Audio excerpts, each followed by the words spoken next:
Halo semuanya, apa kabar? Semoga kalian semua selalu dalam keadaan sehat dan makin banyak rezekinya, amin. Perkenalkan, nama saya Safira Rahmadila Prasetyo, nomor induk mahasiswa G311200100. Dari kesempatan kali ini, saya akan sedikit memberikan cerita yang menurut saya menarik untuk di sharing aja ke teman-teman gitu. Dan basic story-nya pun sebenarnya dari pengalaman pribadi saya. Jadi beberapa waktu yang lalu, 4 atau 3 minggu yang lalu, ketika mau tidur, tiba-tiba nggak bisa tidur karena kepikiran omongan dari teman. Jadi mereka bilang kalau saya itu orangnya pelupa. Um, Seringnya sih short memory, mereka bilang seperti itu. Jadi malam itu juga karena nggak bisa tidur, langsung buka HP terus cari di Google penyebab seseorang bisa pelupa, apalagi buat yang masih remaja kok bisa gitu, masih muda tapi udah gampang lupain hal-hal kecil. Jadi saya udah catat, saat itu juga langsung saya catat di notes penyebab faktor seseorang sering lupa. Yang pertama itu ada kurang tidur, dan kurang tidur itu menjadi penyebab utama seseorang mudah lupa atau mengingat satu hal. Kualitas yang tidur yang buruk menyebabkan perubahan suasana, hati, dan anxiety, kecemasan, sehingga menurunkan fokus dan konsentrasi yang berpengaruh pada kemampuan daya ingat. Kemudian yang kedua itu ada pola makan yang buruk. Ketika seseorang mengonsumsi makanan yang banyak mengandung lemak jenuh dan lemak trans. Lemak jenuh itu seperti daging merah, keju, es krim, yogurt, fast food seperti itu. Lemak trans juga sebenarnya sama sih, seperti mentega putih, makanan yang cepat saji, creamer, dan lain-lain. Mereka yang sering makan makanan yang mengandung banyak lemak jenuh dan lemak trans cenderung memiliki ingatan yang lebih buruk dibandingkan mereka yang kurang konsumsi makanan tersebut. Kemudian juga ada kekurangan asupan vitamin B12. Nah, yang ketiga ini mungkin banyak teman-teman remaja semua mengalami, seperti stres, kecemasan, anxiety, depresi, overthinking, dan hal tersebut dapat mengganggu konsentrasi. Jadi seseorang bakal sulit menerima informasi dan kemampuan mengingat, hingga seseorang itu mudah lupa. Dan stres, kecemasan, depresi, dan overthinking akan mengganggu pikiran hingga kemampuan otak dalam mengingat itu berkurang. Dan sebenarnya masih ada faktor lainnya seperti mengonsumsi alkohol berlebihan karena obat-obatan tertentu, penuaan dan atau penambahan usia. Dan yang terakhir ada gangguan kognitif ringan. Setelah tahu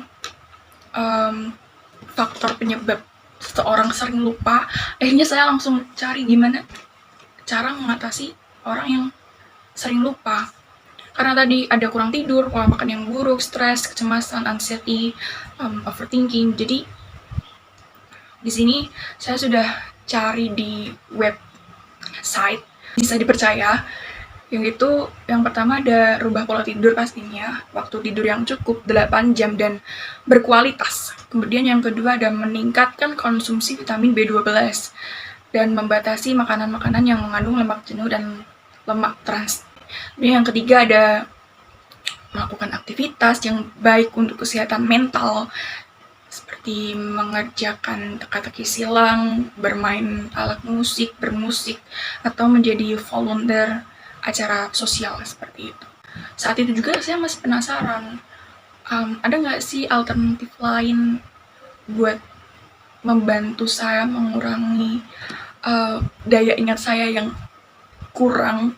Jadi saya menemukan penelitian ini.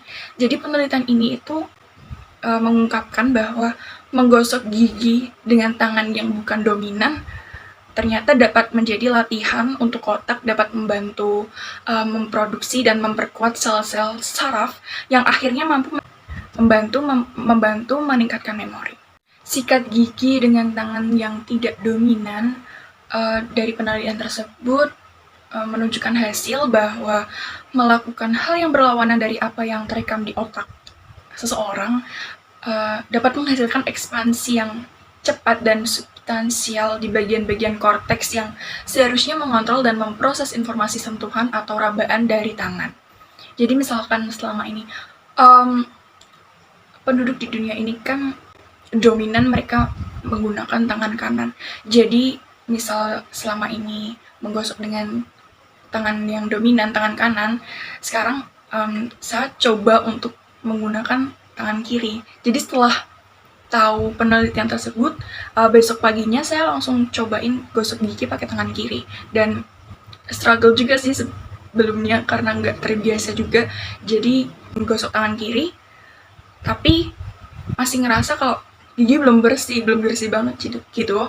Jadi masih dibantu sedikit-sedikit dengan menggunakan tangan kanan. Beberapa detik aja sih, paling lama menggunakan tangan kiri. Jadi buat teman-teman semua yang mungkin punya problem masalah yang sama seperti saya, yaitu sering lupa, short memory gitu, bisa cobain penelitian ini karena penelitian ini juga udah menunjukkan hasilnya gitu.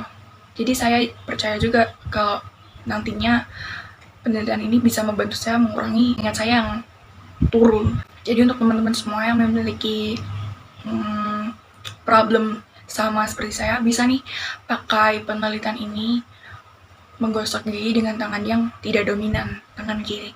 Bagi yang nggak left-handed, bukan left-handed, emang susah awalnya. Nikmatin aja prosesnya karena kita nggak akan tahu hasilnya nanti kalau kita nggak mencoba dulu. So iya, gitu sih. Buat hasilnya di aku, sebenarnya penelitian ini udah worked di saya, udah membantu sedikit mengurangi saya yang pelupa.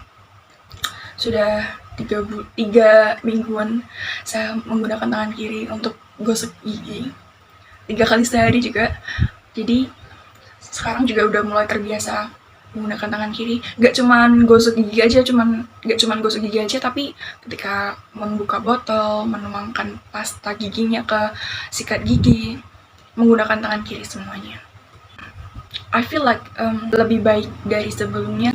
Jadi buat teman-teman semua yang punya problem seperti saya atau bahkan tidak, mungkin dari video saya ini dapat sedikit memberikan informasi ke teman-teman semua dan bermanfaat pastinya. Demikian cerita dari saya tadi, seperti tadi, semoga bermanfaat untuk teman-teman semuanya. Terima kasih.